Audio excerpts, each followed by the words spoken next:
제가 문을 읽으면 여러분이 답을 해주시는 것입니다. 하나님의 작정은 무엇입니까?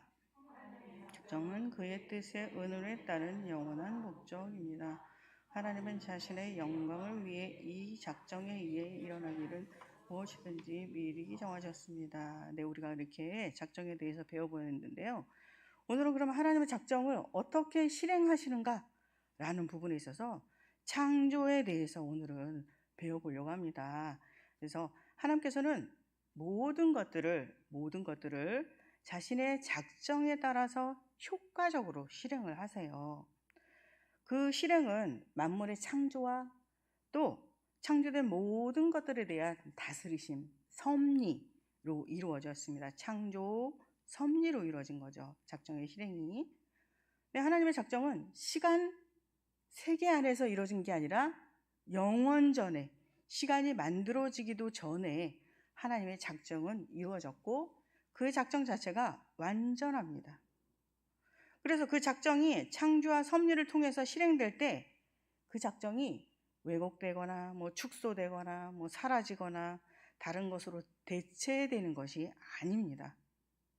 하나님은 그 작정하신 바가 그대로 완전하게 창조와 섭리를 통해서 실행되도록 그렇게 하시는 것입니다.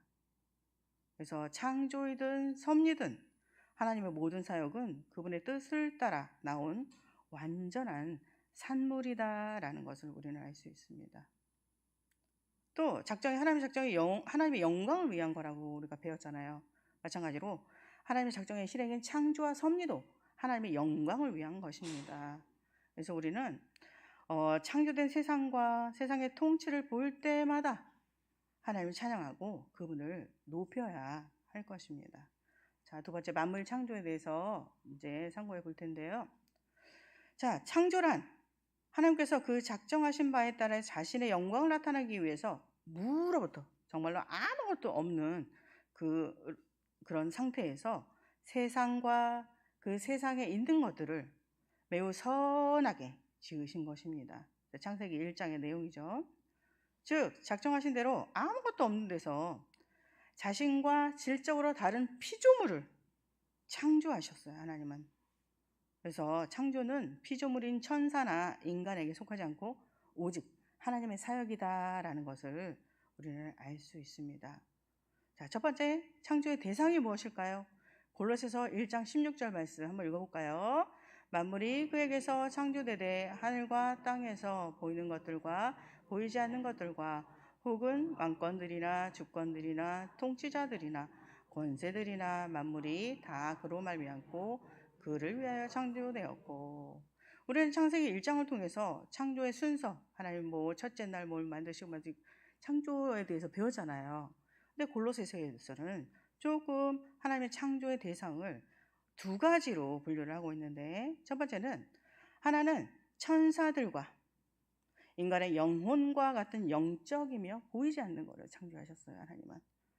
그래서 사실은 우리가 창세기 1장에 천사에 대한 창조가 안 나오잖아요. 그죠? 근데 시편 148편 2절하고 5절 보면 그의 모든 천사여 찬양하며 모든 군대여 그를 찬양할지어다. 그것들이 여호와의 이름을 찬양하면 그가 명령하심으로 지음을 받았음이로다. 이렇게 해서 하나님께서 천사도 창조하셨다라는 것을 알 수 있습니다. 그래서 이 만물에는 보이지 않는 것, 천사나 인간의 영혼과 같은 그 보이지 않는 것이 첫 번째고, 두 번째 만물은 뭐냐면 인간의 몸을 포함하여서 세상과 그 안에 있는 모든 것과 같은 육적이며 보이는 것입니다. 그래서 하나님께서 창조하신 만물이 첫 번째는 뭐라고 그랬어요? 보이지 않는 것. 두 번째는 뭐라고 그랬어요? 보이는 것. 이렇게 두 가지로 하나님 창조하신 만물을 나눌 수가 있습니다. 자, 창조의 방법을 한번 볼까요? 그럼 창조의 방법. 하나님은 만물을 무로부터 창조하셨어요. 그래서 우리가 만물을 우연히 저절로 저 꽃이 생겼을까? 저 나무가 저절로 저기 원숭이가 진화돼서 인간이 되었다고? 우리에게는 있을 수가 없는 얘기죠. 그래서 만물은 없는 것들을 있는 것처럼 부르시는 하나님의 의지와 명령에 의해서 존재하게 되었습니다. 그래서 모든 피조물은 하나님 없이 존재하거나 활동할 수가 없죠. 그래서 우리의 신앙의 대상은 하나님에 의해 만들어진 피조물이 아니라 그것을 만드신 창조주 하나님만이 우리의 신앙의 대상이다라는 것을 우리는 명확히 알 수가 있습니다. 세 번째, 창조의 방법에 있어서 하나님은 만물을 그의 권능의 말씀으로 창조하셨어요. 히브리서 11장 3절 맨 처음에 읽었죠, 우리가. 그래서 하나님의 말씀이 없이는 지음받은 것이 하나도 없습니다. 근데 인간은 흙으로 만들었어요, 이렇게 얘기할 수 있는데, 인간이 흙으로 만들었다고 할지라도 하나님의 뜻대로 지어졌기 때문에 말씀으로 지어졌다고 할 수 있는 것입니다. 하나님 만물을 말씀으로, 그의 권능을 말씀으로 창조하셨다라는 것을 우리는 알 수 있습니다. 따라서 하나님의 명령으로 지음받은 우리 인간이나 피조물들은 그의 명령에 순종할 때만 그 존재에 가치가 있는 거예요. 왜? 하나님의 말씀으로 창조를 하셨기 때문이죠. 자, 네 번째 창조의 기간을 볼 텐데요. 창조의 기간은 하나님 만물을 6일 동안 창조하셨어요. 6일 동안 만드신 과정에서 우리는 두 가지로 배울 수가 있는데, 첫 번째는 만물이 어떤 혼란스럽게 아니면 우연히 만들어진 게 아니라는 거죠. 질서 있게 만들어졌다는 거예요. 하나님, 질서의 하나님, 질서 있게 만들어 주셨고, 두 번째, 인간 창조 이전에 하나님 만드신 것들은 인간을 위해 예비된 선물이라는 것이죠. 너무 감사하죠. 하나님의 모든 역사는 은혜와 선물을 선행시키는 여호와 이레의 성격을 늘 동일하게 지닙니다. 그래서 우리는 하나님의 은혜가 타락한 인간에게만 필요합니다, 이렇게 생각할 수 있잖아요. 그렇지가 않아요. 하나님의 은혜는 타락했기 때문만이 아니라 우리가 피조물이라는 그 자체만으로도 하나님의 은혜는 필요하다라는 것을 우리는 알 수 있습니다. 정말 중요한 사실이죠. 자, 다섯 번째, 하나님은 선하게 창조하셨어요. 만물을 선하게. 하나님 뭐라고 그러셨죠? 보시기에 좋았더라. 보시기에 심히 좋았더라. 이렇게 말씀하시죠. 창세기 1장 31절 말씀인데요. 처음 창조 세계는 아무런 흠도 없고 결함도 없게 지어졌어요. 이는 피조물 전체와 그 각각이 하나님의 영원한 작정과 그 기쁘신 뜻과 계획에 일치하게 지어졌기 때문에 선하게 창조됐다고 볼 수 있는 것입니다. 또한 세계와 그 안에 있는 모든 것들의 본성이 하나님 보시기에 완전했기 때문에 선하게 창조됐다라고 우리는 볼 수 있습니다. 그러므로 우리 시편 8편 3절에 그의 손가락으로 그죠 만드신 그저 그런 얘기 나오죠.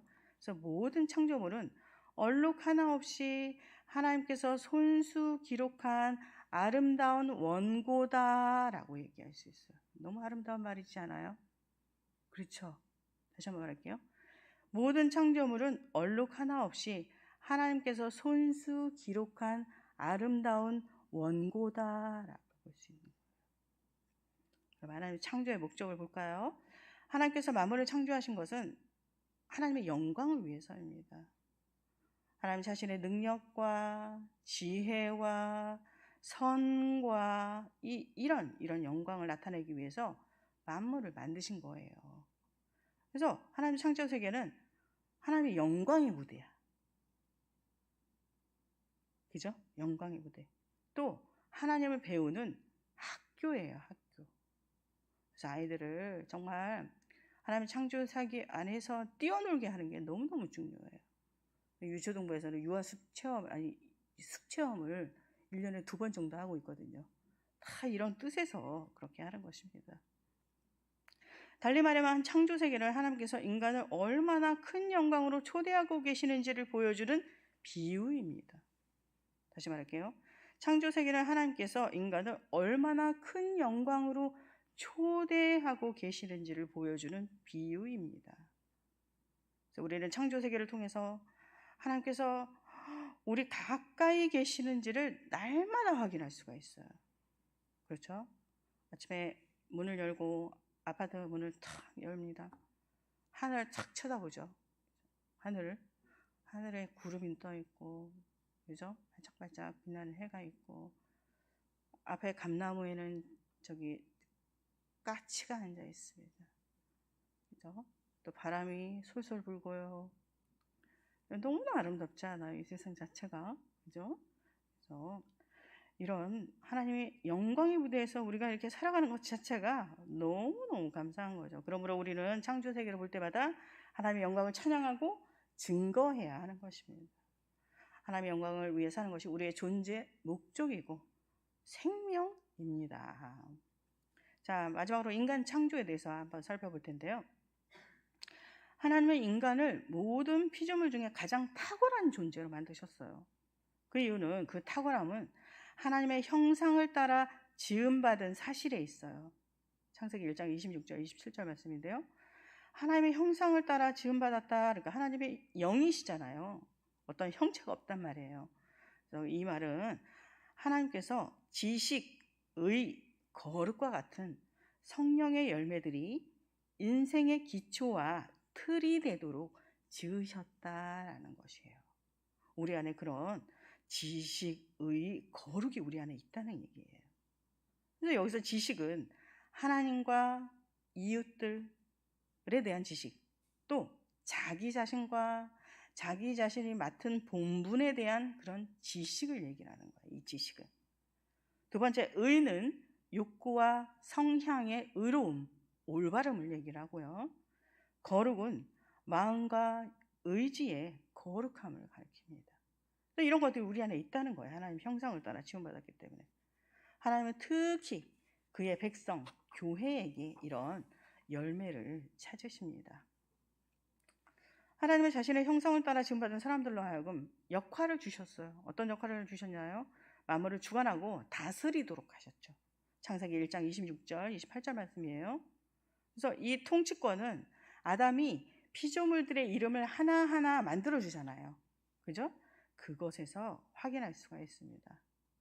그러나 인간에게 이런 통치권이 주어졌을지라도 궁극적인 통치자는 하나님이십니다.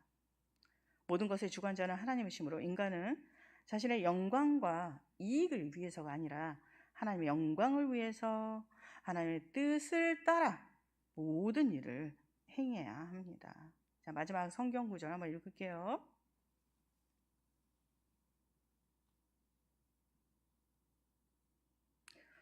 로마서 11장 36절 말씀인데요. 이는 만물이 주에게서 나오고 주로 말미암고 주에게로 돌아감이라.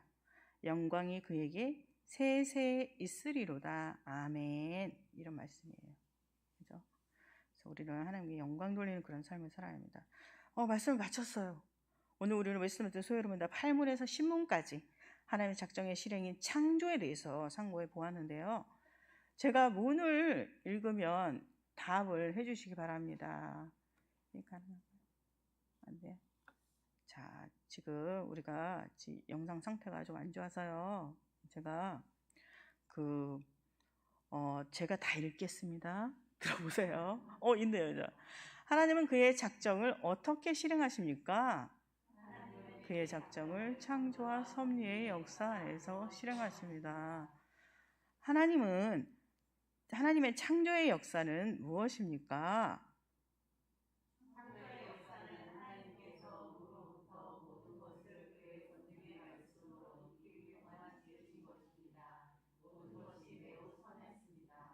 하나님은 인간을 어떻게 창조하셨습니까?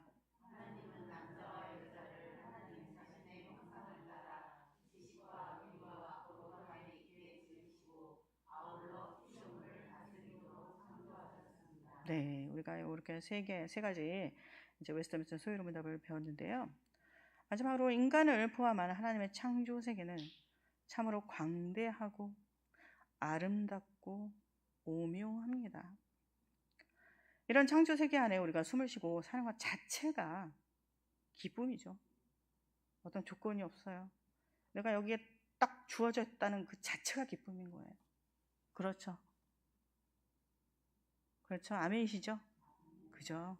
우리 이런 아름다운 창조 세계에 감사하며 살아가는 동시에 너무 아름다워, 너무 강하네, 이런 감탄을 하는 동시에 제일 중요한 거, 이런 것을 만드신 하나님이 어떤 분인지에 관해 말씀을 통해 가르침을 받고 또 합당한 찬양과 영광을 돌리며 우리는 살아가야 할 것입니다.